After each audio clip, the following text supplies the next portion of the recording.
Safety representative. For optimum representation in health and safety decision-making processes, it is the right of employees to select a safety representative from within themselves to represent them in health and safety decision-making meetings of their organizations. This safety representative would receive trainings necessary for effective performance of their functions. As the representative of the employees, the employer is under obligation to take his submissions into consideration and act on them if necessary. Like you are undergoing this training right now. Actually, what this training is helping get you prepared for is to be a safety representative, to be a safety expert. So in your workplace, you can now become a representative of the employees before the employer. Actually, you can now be a liaison officer of a kind, let me say, in matters of health and safety to the employer for the employees. So you liaise between the employees and the employer with regards to making sure that the work processes, the work systems of the employees are as healthy and as safe as possible. That becomes your responsibility. So when meetings are held, meetings that are supposed to help to improve the health and safety situation in your organization are held, you now represent, rather than all the employees present there, you are now a representative of the employees in that board meeting or whatever meeting, committee meeting, whatever, to establish rules that will aid in fostering a healthy working environment in your organization. Duties of a safety representative. A safety representative performs the following duties. 1. Inspection of workplaces. He takes it upon himself right now to become, to inspect the workplaces of other employees to see what's working and what's not working, what is effective and what's not effective, what is dilapidating and what's still okay, so he can be able to have a good idea of how things are, so he can be able to report to the employer. Investigation of events such as accidents, incidents, complaints.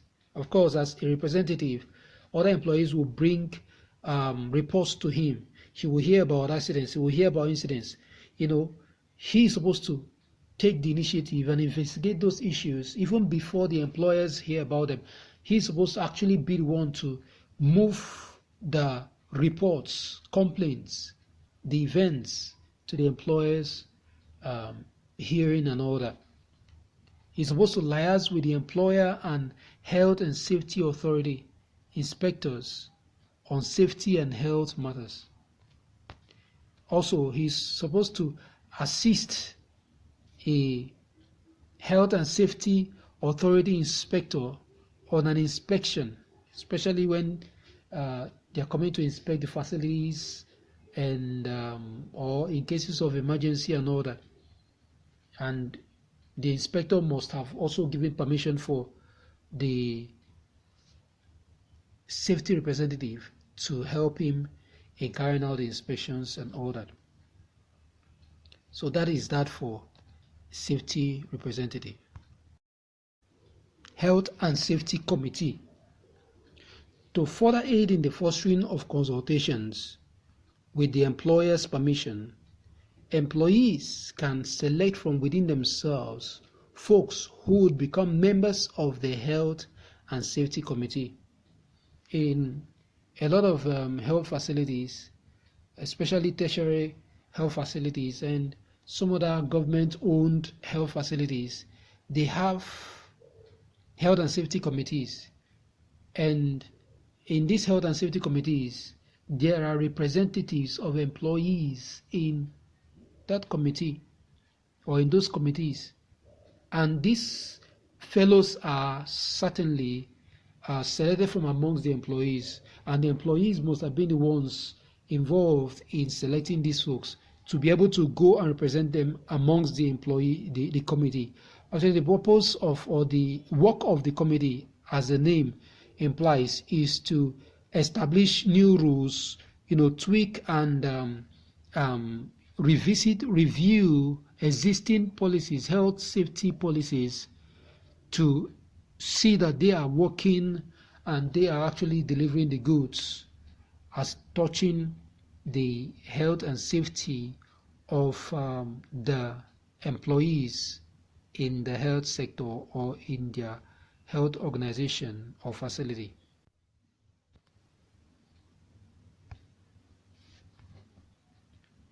Information and relevant training. Now we're going to take some time to deal with this very carefully. The provision of health and safety information, instruction, training, and supervision helps reduce the likelihood of employees suffering injuries or health issues in the workplace.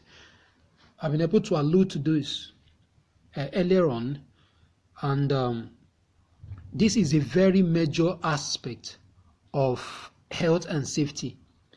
It is one thing to have health and safety policies on ground.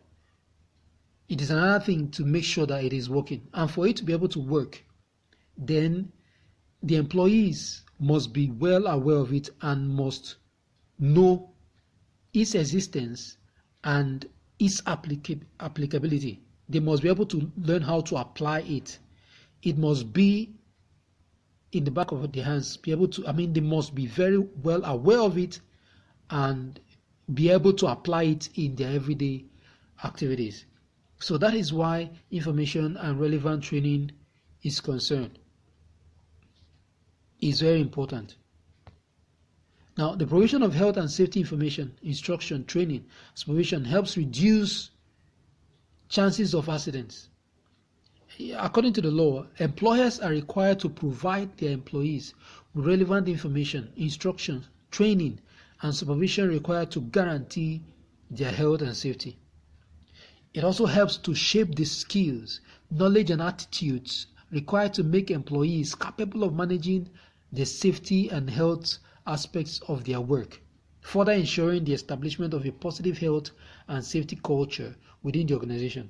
So every well-thinking employer does not play with information and relevant training of its employees, because they know that it goes a long way in helping their organization thrive as long as can be. Information. To maintain health and safety, employers are demanded to provide information to their employees in the following areas. 1. The hazards and risks within the workplace. 2. Hazards and risks associated with certain tasks or operations assigned to individual employees. 3. Available control measures to minimize exposure to hazards and risks. 4. Names of safety representatives and employees designated to act in emergencies such as fire wardens, measures to be taken in an emergency.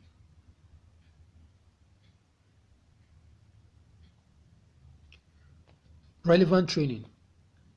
This involves the regular exposure of employees to relevant know-how of doing their jobs as safely and as